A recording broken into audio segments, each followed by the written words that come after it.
Witch of Moon's Lane presents... How to witch, bitch. Well, welcome back. Hello, how are you? How to witch, bitch. Michelle of the Witch of Moon's Lane, how are you? I'm good, thanks, darling. How are you? Very good, thank you. We've had a lot of people contact us about some of our past episodes, which is really, really cool. We love a review. We love a comment. 5-star. Thank you. That would be great. Now, liquid_chef78, Ooh. which makes me think he cooks with wine. We like him already. Just started getting into podcasts, and yours is the first one I've listened to. Wow. Absolutely loving all the valuable information you're sharing. It really resonates with me. The vibe between you both is amazing, that's and it makes brilliant. listening so enjoyable. Oh, thank you. you. Liquid Chef. You're an amazing man. Yeah. Yeah. Yeah. Also, the topic we were talking about, how can you pick a witch? Yep. A lot of people have commented on that, particularly that someone says they won't let you know unless they want you to know. So that's true, actually. You can't tell unless the witch wants you to know, That's true. which is kind of cool. Yeah. Also, the fact that we said it was an old lady, I think that's hasn't gone down too well with too many people, but that's okay. But that's just wisdom. It is. It's wisdom. So, we go maiden, mother, crone. So there are 3 stages of your life. Yep. And, you can be very wise and still be very young. And that just means crone just means having wisdom. So Yep. it's life experience. Yep. Another thing people were talking about as well was past lives. Yep. Because we did kind of touch on that, and the finding out who you were in a past life. Obviously, we've mentioned it before about the fact that can explain a lot in your current life. Okay. So I think the fear of the ocean was one of the big ones, and then Yep. that you mentioned that probably meant that you drowned or you were in a ship or something like that. That's right. And the other thing that's quite interesting is, correlation to scars. Yeah. So scars and birthmarks and things like that. And, being a witch, a lot of us said we were burnt at the stake, but we weren't. We were actually hung. Most of us were hung. So you'll have a line here. And as you can see, I've got a marking right there that goes around. Right. Yeah. You do too. Yeah. Yeah. So that would have been that I was a witch in my last life. So what was I really a witch though, or was I just one of these poor women that had a lot to say? Owned property and had to be put to that mouthy bitch. Let's get rid of her. Witch, I say. And so obviously when I was coming to this life, I went, witch. I must be a witch. Do you think witches become witches or they're born witches? Both. It just depends, if you're born into a family that's sort of more pagan, and they're not opposed to that. Like with me, and when I was 15, and I sort of said I was a witch, and my mother was not opposed to that because technically, they meant they were grave hunters. My mum was psychic and my grandmother was psychic as well. Funny enough, my grandmother was actually a Sunday school teacher, so she was very much into all that, but she also had this other side. Yeah. That's cool. That is cool. How did that go down? Yeah. Interesting in the fact that when I used to go to my grandmother and say, and I'm seeing things and things like that, they never really poo-pooed it. So, like when you're young and a child comes to you and says, I'm having a dinner party with my friend Albert, we all go along with it until they're probably 5 and then we're going, come on, that's an imaginary friend.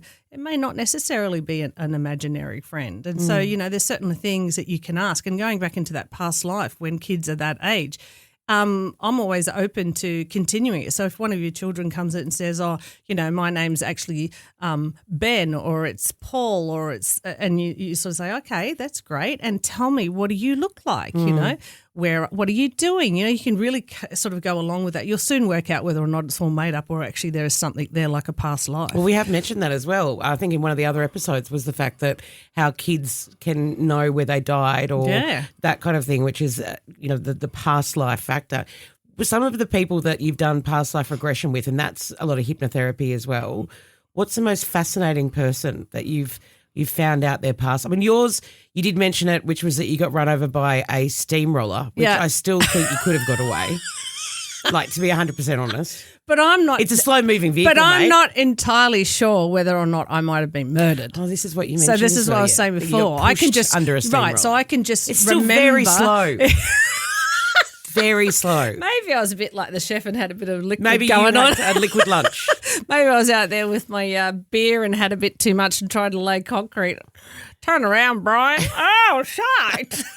There's a very slow moving vehicle coming.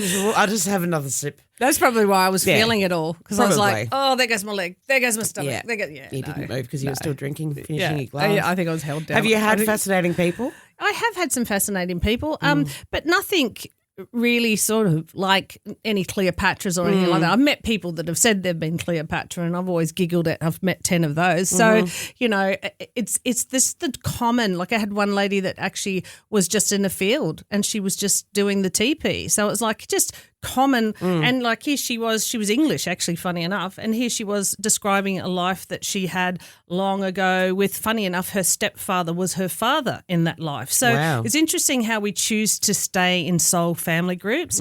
So I always say that, if you're a mother in this life, you could come back as a child. So it's almost so much like easier. Yeah, so you like to stay in the same family groups just so that you can have the experience of, I always say, walking in someone's shoes. What is it like? What have you learnt? And karma may not necessarily be in this life. It might be in the next. So often people say, well, how come I've got karma debt when I've done nothing? I say, hey, what did you do in your past life? Yeah. And so we work through karma debt. On this life. And, it may not make sense, but I always say, what, if someone comes and says to you, this is a lesson that you didn't learn in the last life, how many times would you repeat year 12 before you say, I don't want to do this anymore, right? So that's kind of like why our memory is wiped, so that we do come back and we're sort of quite enthusiastic about this life yet again, because it feels like it's the first one. So back to as well the soul circles you were mentioning, that the soul family that you choose to be in. Do you think and you have soul best friends too, that are soul groups that you come in and you go, wow, I recognise you. Like you may come in, you recognise their energy, or you recognise some sort of familiarity or you about feel like them. home with you feel them. like home with them, and you think, I've only just met this person, and then you just have an instant click. That's because you've probably been soul sisters or soul brothers, and you've been together in a past life as either friends or lovers or whatever that is. And it's just that soul recognition of the counterpart of another. I love that. What about pets?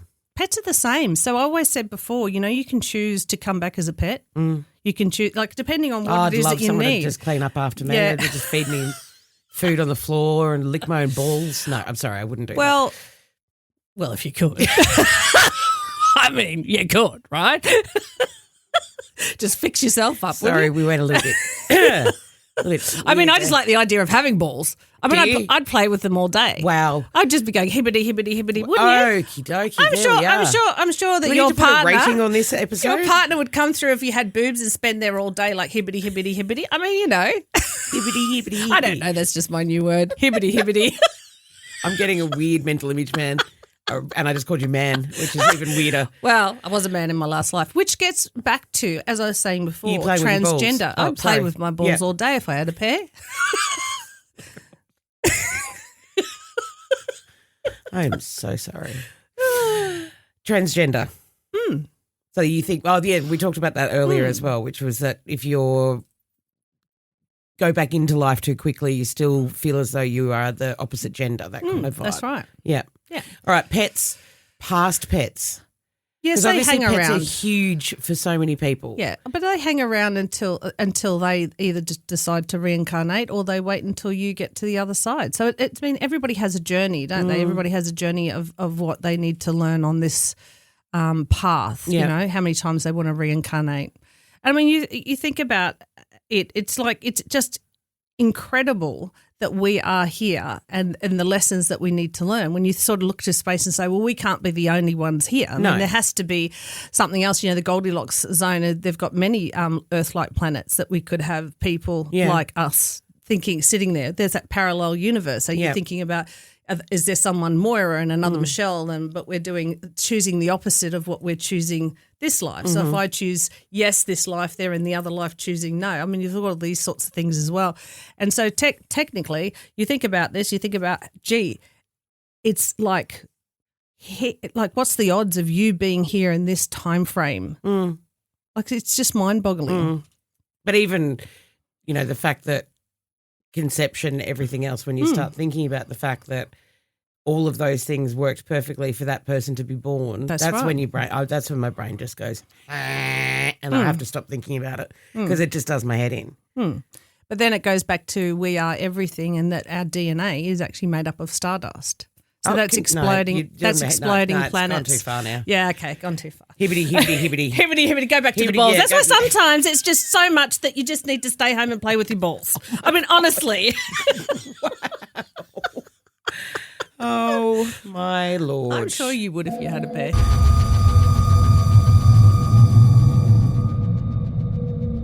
All right, let's have a look at the comments. Some of the people as well have mentioned, so we've talked about pets' past lives. Is it possible to hear from pets when they pass over? That was a lovely comment from Mel. It's definitely you can feel them. Pet psychics. Yeah, so when I, have been at friends' places and, and I've seen animals and I've sort of gone up, I can actually, go on and see, hey, listen, I feel that, they've had a sore leg or they've had problems here. And, there's people that actually that's their job. They're pet psychics. I only do it because they're a friend and whatever. I don't actually sort of advertise that I do that. But, I mean, I have lost my dog Oscar last year in November and the amount of dreams that I have had with him in it and it feels so real. And I know they're visitations. So I know he's coming down to visit me because I'm obviously still mourning him. But there will become a time when he will then move on and choose, what he needs to do, like, what he needs to do. And it's interesting because sometimes if you can't come back as a sole family member, you can come back as a pet. Yeah, definitely. Okay. So does the pet psychic, are they reading the owner or are they reading There's a beautiful story about a black panther and his name was called Diablo. And he was rescued and he was rescued with 2 cubs and they went to this particular zoo and this particular beautiful animal was not eating, he wasn't sleeping, he didn't like his enclosure and it was actually in South Africa and they called in a pet psychic. And the psychic actually said he doesn't like his name Diablo. He thinks that it's diabolical and it's not a great name and he would like you to change it. So they did. They changed his name.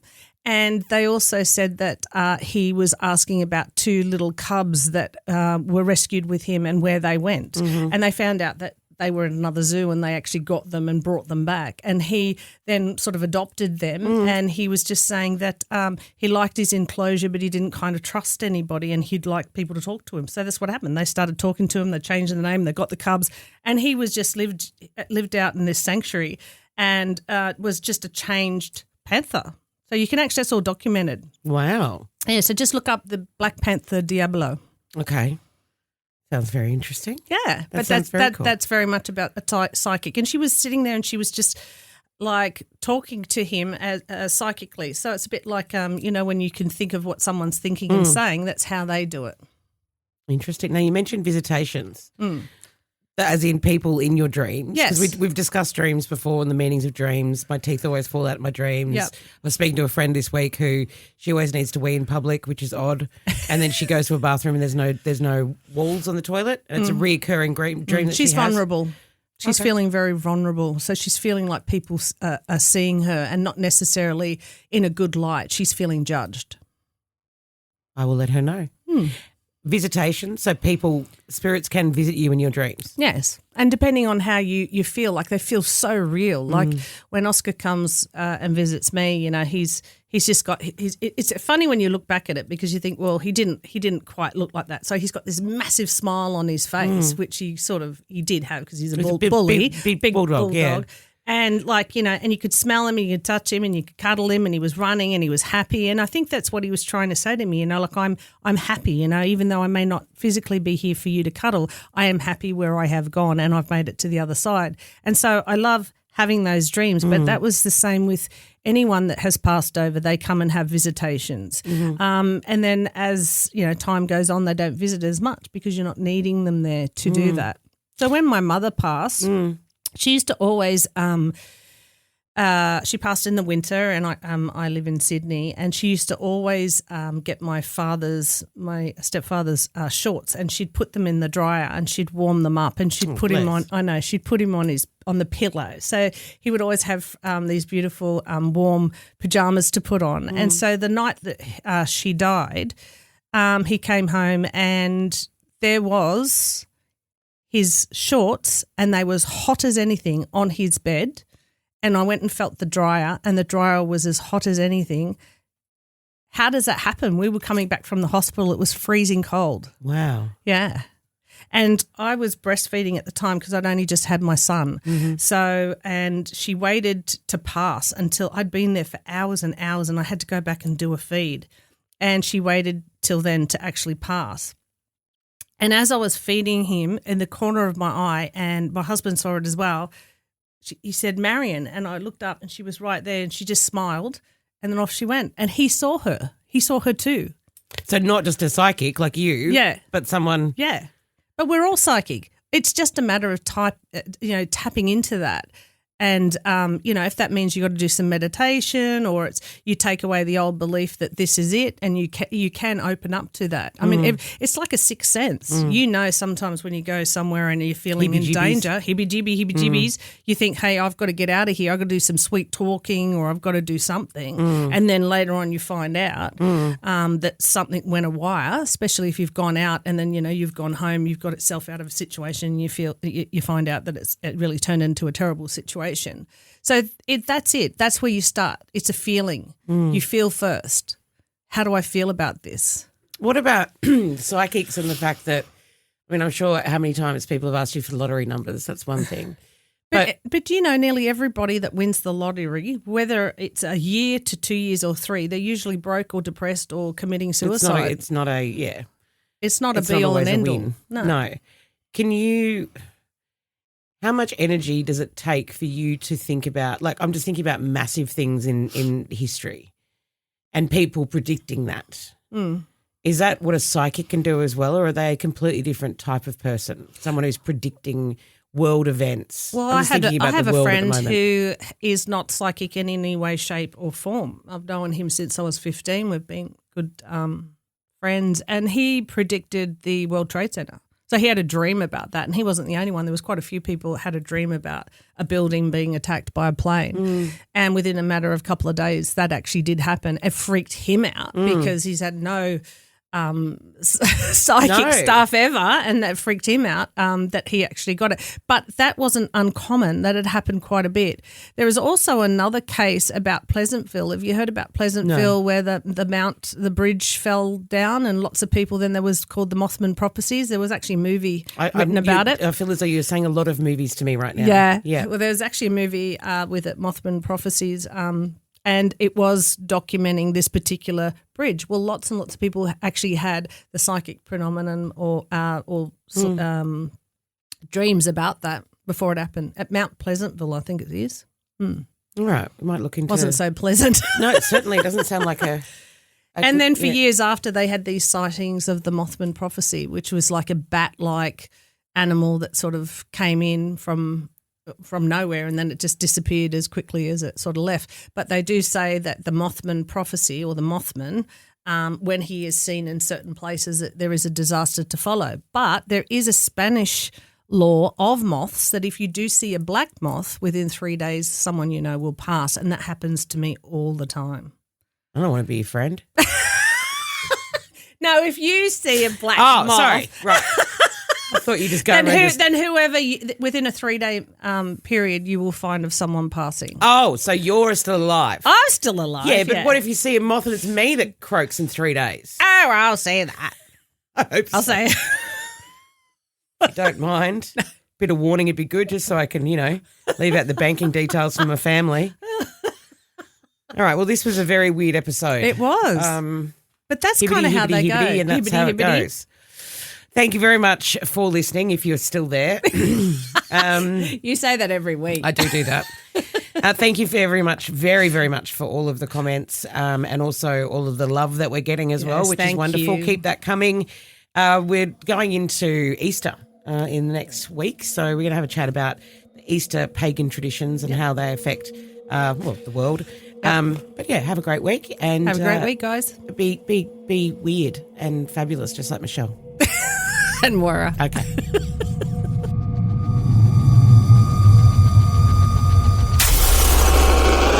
Woodwork Podcasts.